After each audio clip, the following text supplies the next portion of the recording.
thank you so much for joining in to tonight's show of The Healing Half. My name is Miki Speer. I'm a musician, author, cat lover, and tonight's host.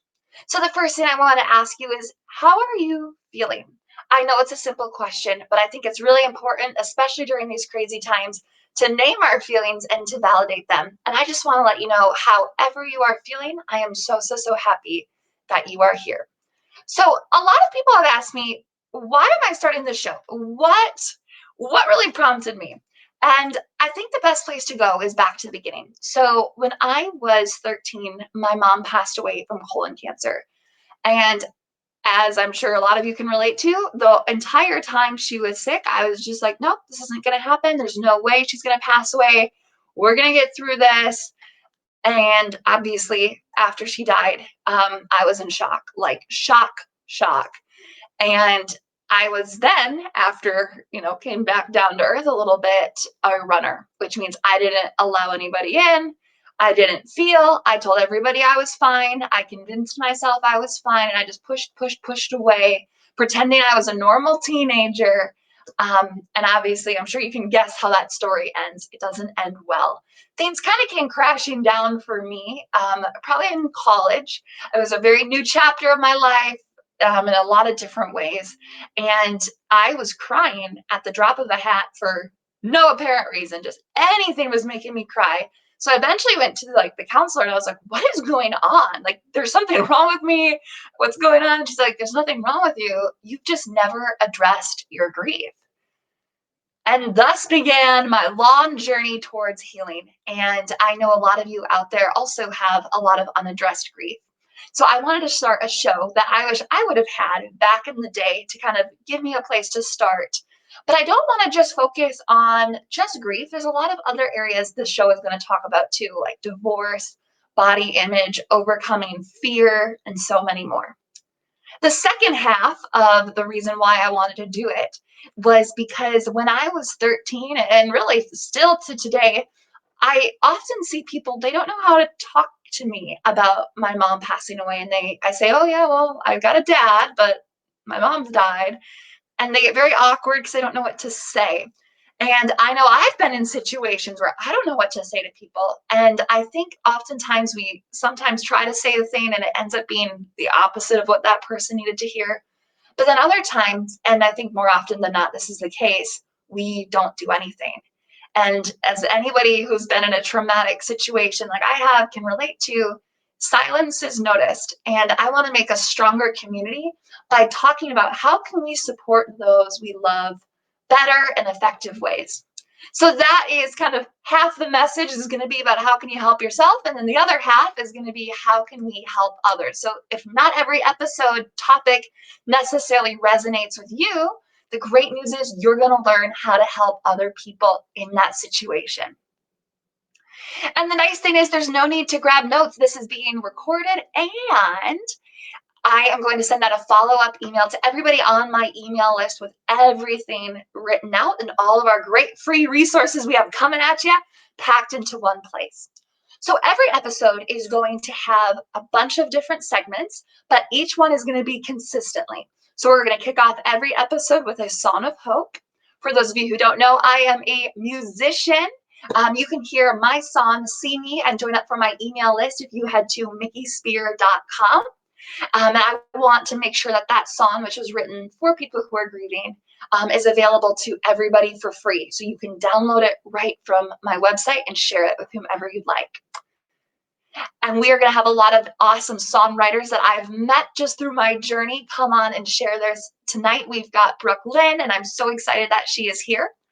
And then we also are going to then move on to our dearly missed dedication. We'll talk more about that in a second. Jump to our message, which tonight is author of our story. And then we're going to end every episode on kind cash. So tonight, our musical guest is Brooke Lynn, and you guys, if there is one person you're going to want to follow and make sure that you know early on in their journey, so you can say, I remember when I saw her on this show, it's going to be Brooke. So let's get her up here and we're going to go from there. Hey guys, my name is Brooklyn. I'm from Big Lake, Minnesota, currently out of Nashville, Tennessee, and I'm so excited to be on an episode of The Healing Half with Miki Speer this evening. I hope you guys really enjoy the show. It's absolutely incredible. I'm also very excited to share with you a new song that I recently co-wrote with one of my good friends, the very talented Miss Julie Eddy. We wrote this song, it's called Little Bird, about a month ago during all of this quarantine stuff, and it's inspired by us wanting to seek some sort of comfort or healing during this time of the unknown and incessant worrying. And we came into the write, and Julie mentioned that she had always wanted to write a song about a bird, and it reminded me of one of my favorite Bible verses, Matthew 6:26 through 34. And the verse is God asking us why we worry, and he tells us to look at the birds of the air and how he feeds them and he takes care of them, he provides for them. And so he asks us, are you not of more value than they? And it's just God reminding us who's really in control here, and reminds us that we don't benefit from worrying about tomorrow or worrying about the future. And it provides me with a lot of comfort and healing in tough times. And whether you're of faith or not, spiritual being or not, I hope you can find your own sort of healing and comfort in Little Bird.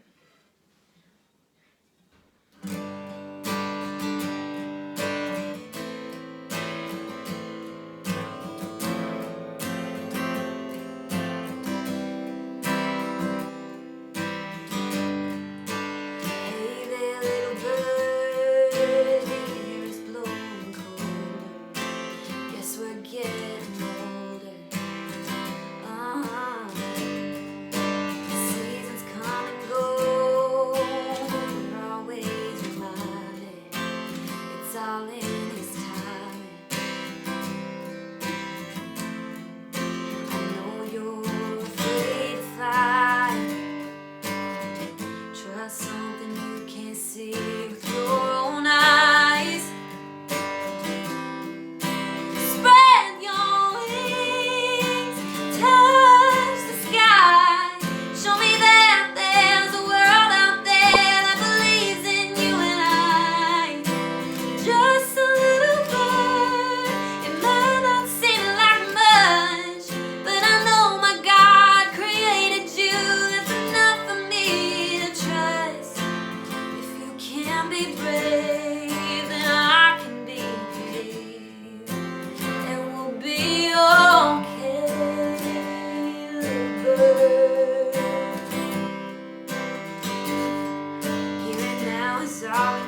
my goodness, wasn't that amazing? And here's the best part. If you are on my email list, which by going to mickeyspear.com, you can easily join, you'll get that video, the lyrics, and how you can stay in touch with Brooklyn. So, Brooke, thank you so much for sharing your beautiful gift. We are so blessed by you. I will be performing next week, so if you haven't seen me live, be sure to tune on. So the next thing that we are going to talk about is our dearly missed dedication. And for those of you who don't know, I created a workbook, specifically a healing reflection for grieving souls called My Heart Still Remembers. And a massive part of that is legacy.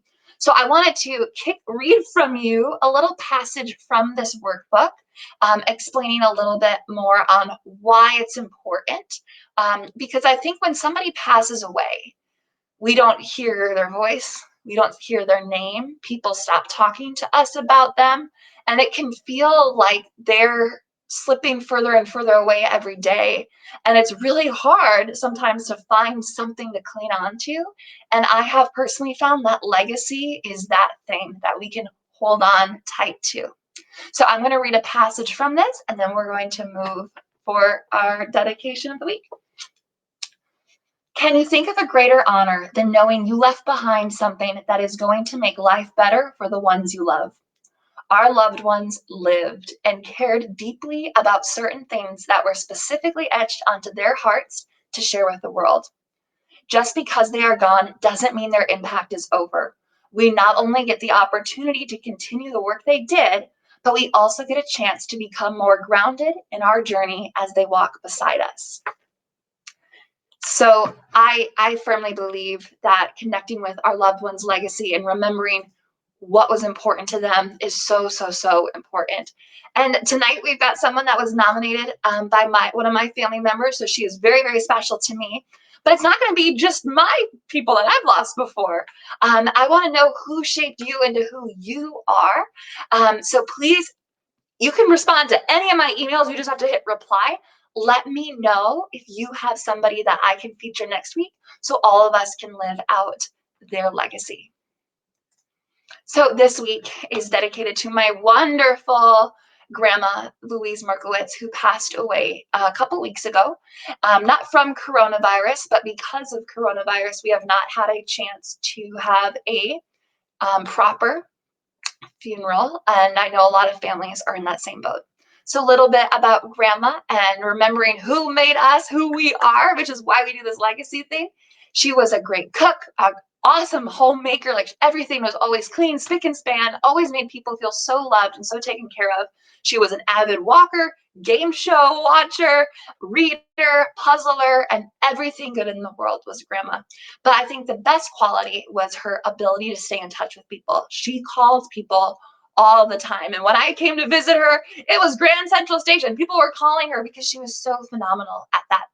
So in her honor, you guys, let's do this ripple effect where we get to carry out grandma's legacy by taking just 1 minute to call somebody this week who we normally wouldn't call, but we care deeply about.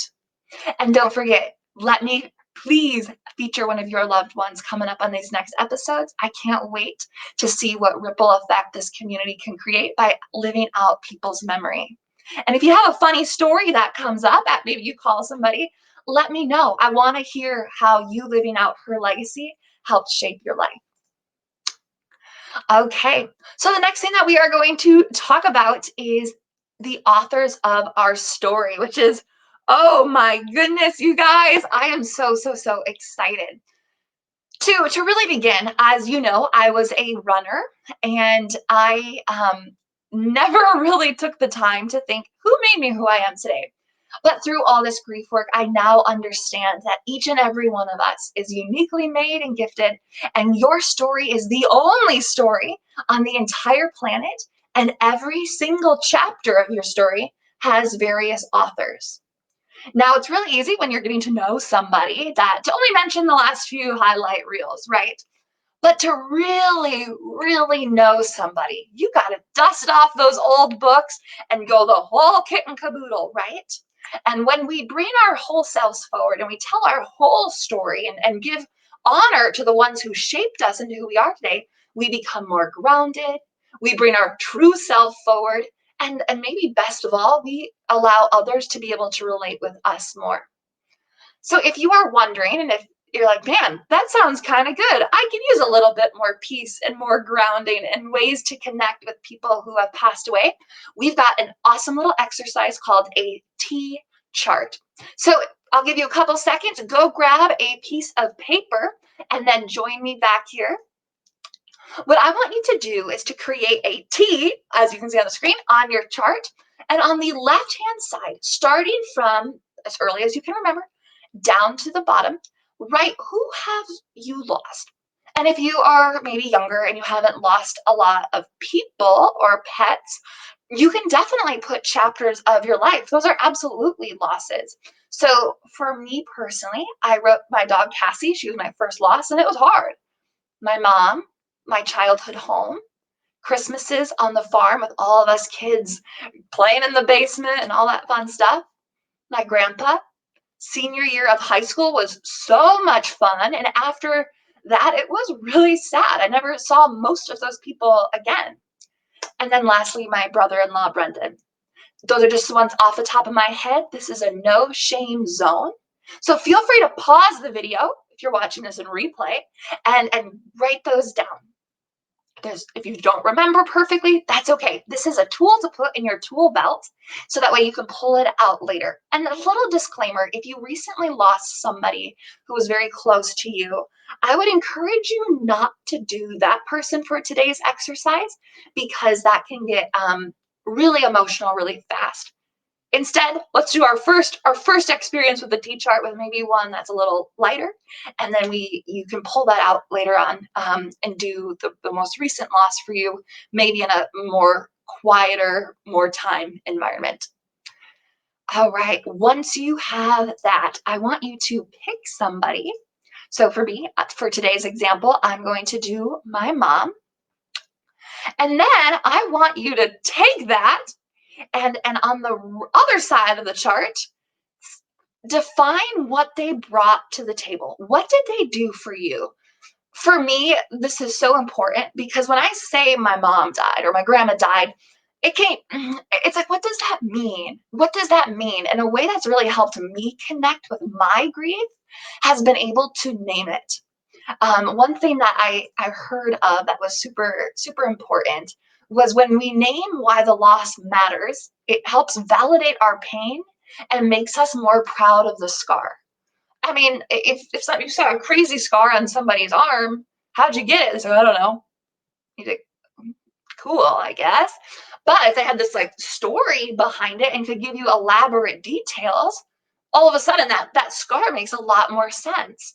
And I in a way, I feel like that's how the authors of our stories are too.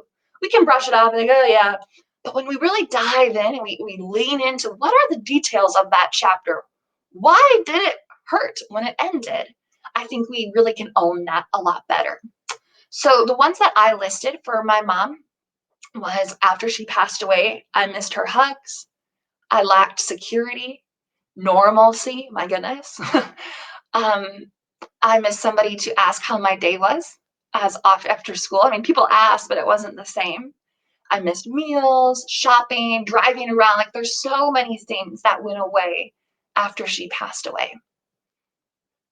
I'm going to give you a couple seconds. Feel free to pause this video if you want to spend more time there. And as you look at this list, not only do you get to see all these awesome people, pets, and chapters of your life, you get to see what one of them really did to shape why they mattered so much to you.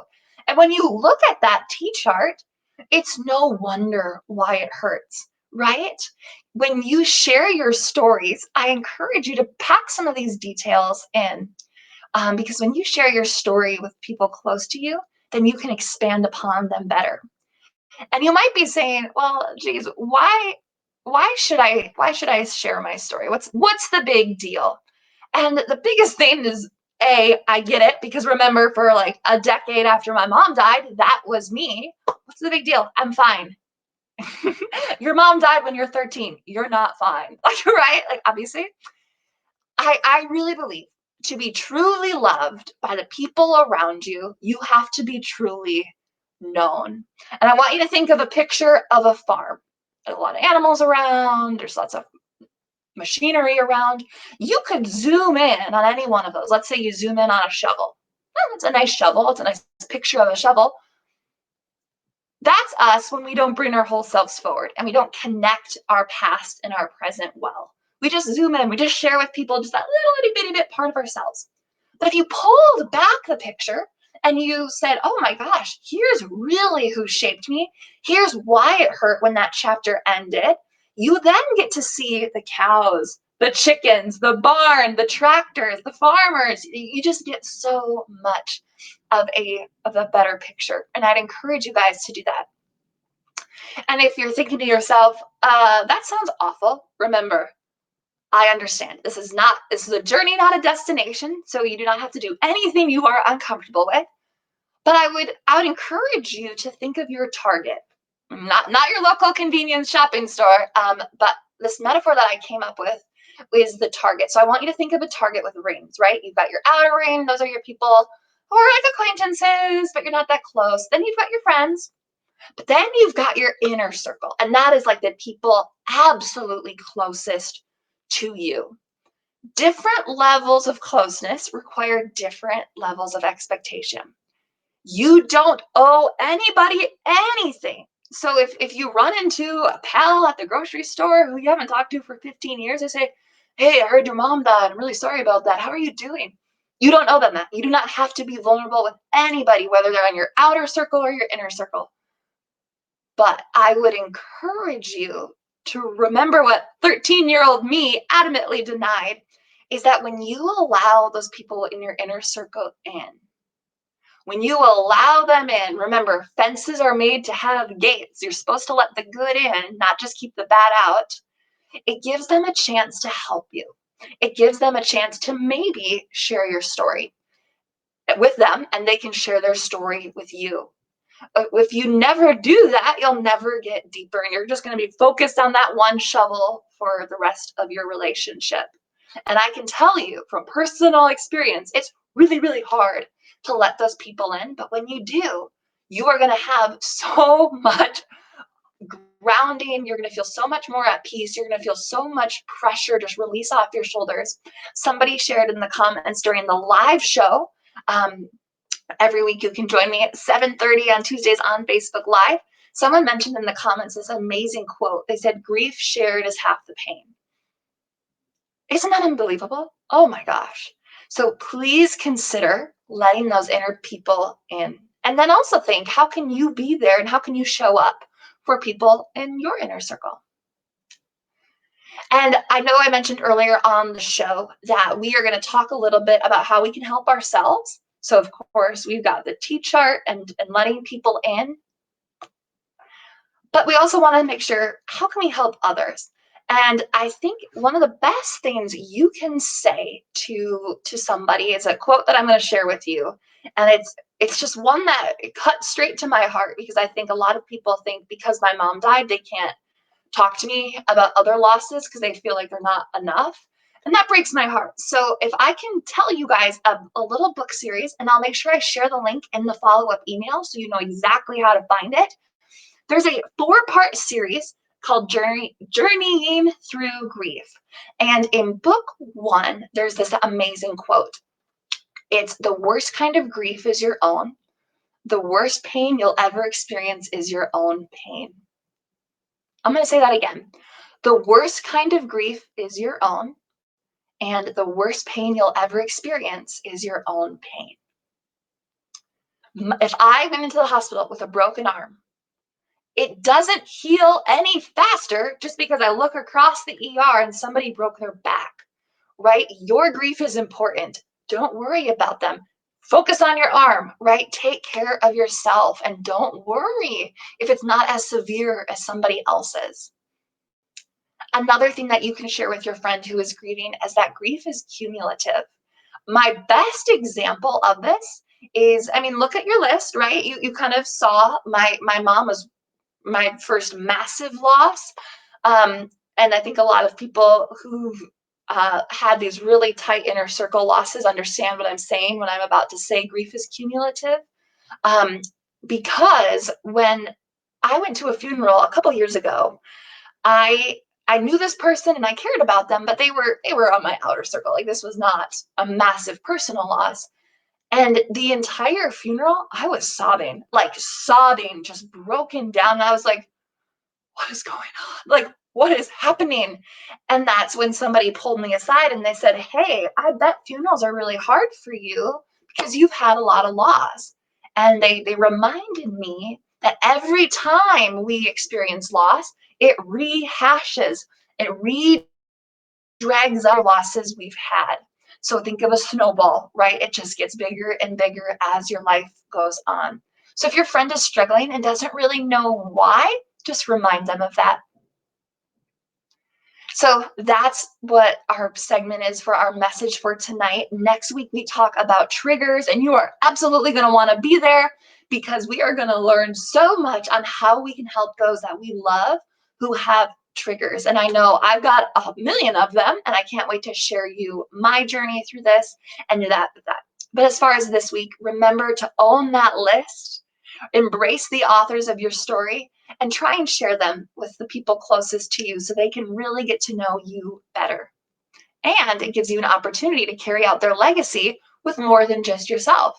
Tell your kids, hey, my grandma, who you never met, made the best banana bread, and we're going to make that in her honor today.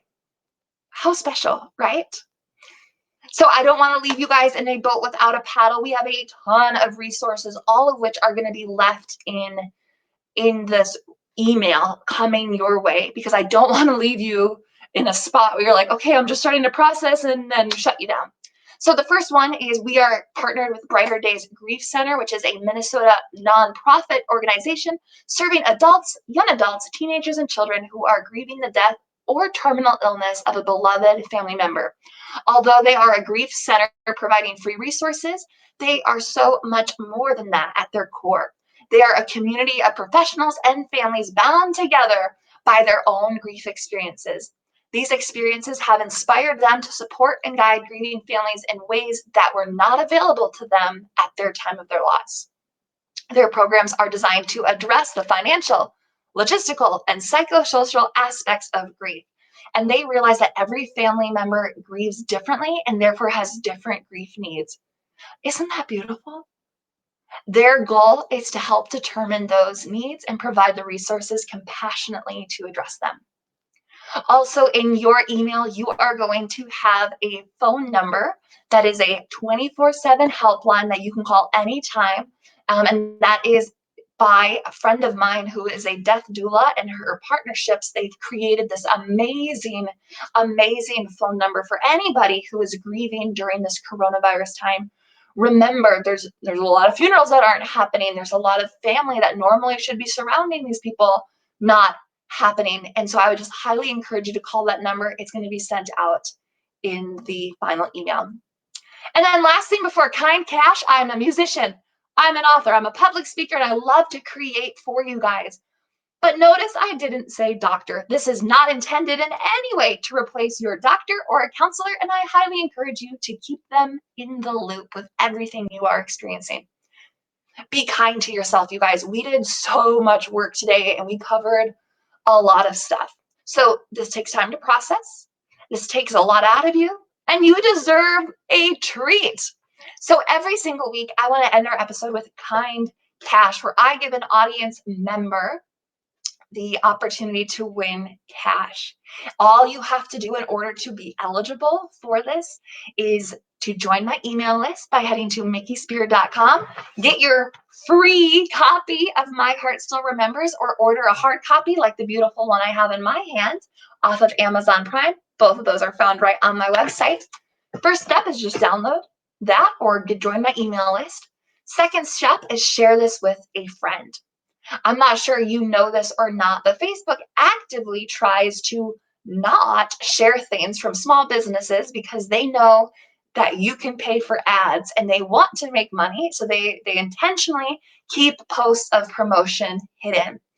And that's fine. And I understand that that's their business model. I respect that. But I would so much rather spend the money I would normally spend for marketing on you guys because A, you're all awesome and deserve the world. B, because you actually know people in your life who need this stuff. And I would so much rather you tell them about it than a Facebook ad. So join my list, tell somebody about it. And if you do, please just share this link with them. We are live every week on Facebook. So a really easy way to accomplish step 2 is just to share the post or tag a friend in the comments. And then lastly, you just have to show up live to the live show. That's it. You are eligible every single week you do that. And I cannot wait for you to join me live. It's so much fun. This week's winner was announced during our live show, and it is Marsha, and her and I have already connected, which is great. But you have a chance to win every single week, so head to Miki Speer right now, and we will definitely get you on that list. And remember, all of these resources that we talked about today, and we were boom, boom, boom, boom, boom. So it's okay if you're like, wow, that was a lot. It's all going to be emailed to you. So please, please, please head to mikispeer.com. Right now, I am so excited to be on this journey with you, and I'm so honored that you joined me here today. Thank you guys so much, and have a great day.